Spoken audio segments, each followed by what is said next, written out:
L'arc orangé du soleil pointe à l'horizon, élève doucement l'obscurité qui recouvrait quelques instants plus tôt les plaines endormies. Bien que le printemps émerge doucement, la campagne semble encore emprisonnée dans les griffes de givre de l'hiver qui tardent à se retirer. Au pied d'un chêne centenaire, un petit fossé irrigue une mare grâce à l'eau des premières pluies printanières. Quelques phragmites et joncs clairsèment les berges, tandis que les pétales naissants des premières primes verts ponctuent subtilement la terre meuble et sableuse. À quelques mètres de l'étendue d'eau, sous le sol, la vie s'accélère également. Borvo, un jeune pélobate brun, s'active pour remonter à la surface. Il a passé l'hiver bien au chaud, profondément enseveli sous le sable, et il est maintenant temps pour lui de rejoindre la mare. Après quelques heures passées à remonter la cinquantaine de centimètres qui le séparent de la surface, Borvo émerge enfin. Le jeune crapaud ne mesure que quelques centimètres, et sa peau granuleuse couleur crème est finement tachetée de brun. L'ensemble des motifs sur son dos semble former une flèche tournée vers le haut de sa tête, soulignée par quelques petites taches rouges au niveau des flancs. Ses grands yeux, fendus d'une étroite pupille noire, scrutent avec attention les environs. Le paysage a changé depuis qu'il a rejoint sa galerie à l'automne dernier. Les berges de la mare ont été restaurées, tout semble plus grand, des plantes ont été mises en terre, tandis que d'autres ont été retirées. Il n'en a pas conscience, mais des mains bienveillantes veillent sur lui et ses congénères. À la nuit tombée, lorsque la voie lui paraît enfin libre, Borvo prend la direction de l'eau. Il interrompt parfois sa marche pour effectuer un petit saut rapide, puis s'arrête brusquement lorsque devant lui, le sol se met à se mouvoir. Un ver de terre, ayant senti le sol se réchauffer, rejoint doucement la surface.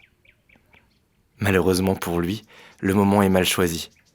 Sans aucune hésitation, Borvo bondit sur le ver et l'avale en quelques bouchées.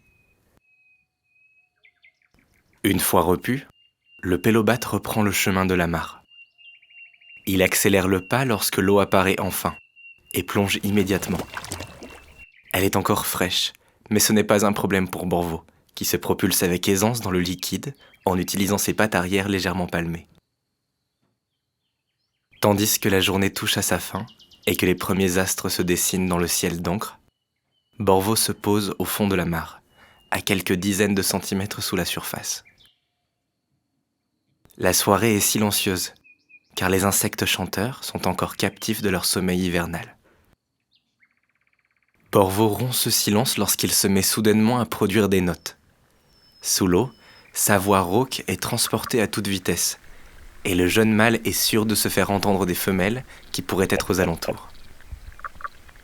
Les minutes passent, puis un second chant se fait entendre. C'est un autre mâle, un concurrent, qui tente lui aussi d'attirer une partenaire.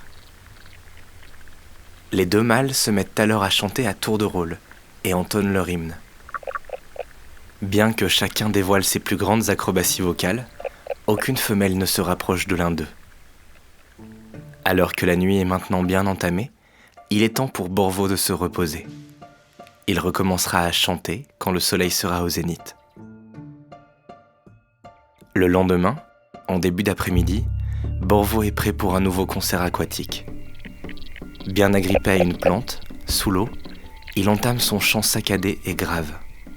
Rapidement, un autre mâle se fait entendre, puis un second et un troisième.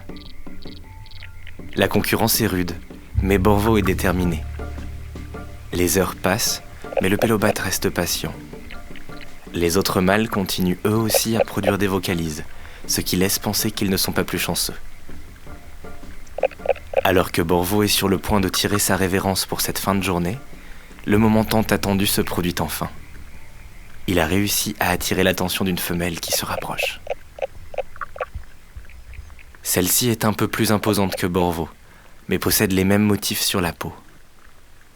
Borvo continue son chant de plus belle, puis la femelle ajoute à son tour des notes, encore plus graves que celles du jeune mâle. Les deux amphibiens chantent l'un après l'autre, tout en s'observant, et alors que les voiles nocturnes tapissent maintenant la voûte céleste, Borvo et la femelle s'enlacent. Cette dernière se met à pondre un cordon de plus d'1 millier d'œufs, tandis que Borvo ajuste sa position et la saisit délicatement au niveau des hanches. De cette façon, il féconde les œufs avant que la femelle n'enroule le cordon autour de quelques herbes aquatiques immergées. Le couple rejoint ensuite la berge, puis se sépare. Sous l'eau, à l'abri des regards, une nouvelle génération prend vie. Après de multiples divisions cellulaires, les œufs noirs forment désormais des têtards. Encore assoupis dans leur gangue gélatineuse protectrice, quelques infimes mouvements viennent parfois troubler leur apparente immobilité.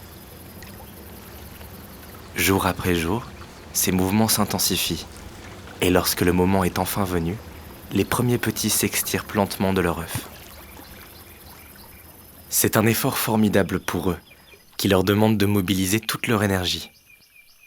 Une fois l'exploit accompli, certains se posent sur la végétation alentour, pendant que d'autres profitent de cette nouvelle liberté pour exercer quelques battements de queue. Les têtards sont maintenant livrés à eux-mêmes, dans ce petit univers aquatique. Ici, la moindre larve de libellule ou de dithyque est un prédateur qui ne leur laissera aucune chance. Il leur faut pourtant se nourrir, grandir vite. Sur 1 millier de têtards, seules quelques dizaines de crapauds sortiront de la mare. En attendant, ils rejoignent la vase et utilisent leur bec pour ingurgiter de petites bouchées de matière organique en décomposition. De nouvelles lunes passent, les mois se suivent et la profonde métamorphose que les têtards subissent se met doucement en place. Les plus gros d'entre eux ont maintenant 2 paires de membres fins qui dépassent de leur corps plus allongé. Leur queue rétrécit et s'atrophie au fur et à mesure qu'elle fournit ses réserves pour la transformation. Chaque organe se modifie, acquiert de nouvelles fonctions. La moelle épinière se restructure, tandis qu'un nouveau réseau sanguin apparaît et que les muscles se réorganisent. Les branchies se transforment quant à elles un peu plus chaque jour en poumons. Leur alimentation change aussi progressivement, car leur bec corné laisse place à de petites lamelles semblables à des dents, qui leur permet d'ingurgiter de la matière animale.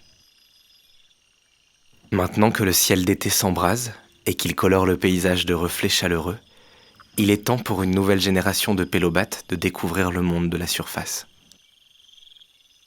Alors que l'un d'eux rejoint lentement la rive et qu'il inspire sa première bouffée d'air, la promesse silencieuse d'un nouvel espoir se dévoile finalement. Dans quelques années, ce sera à leur tour de chanter pour donner naissance aux héritiers de la mare.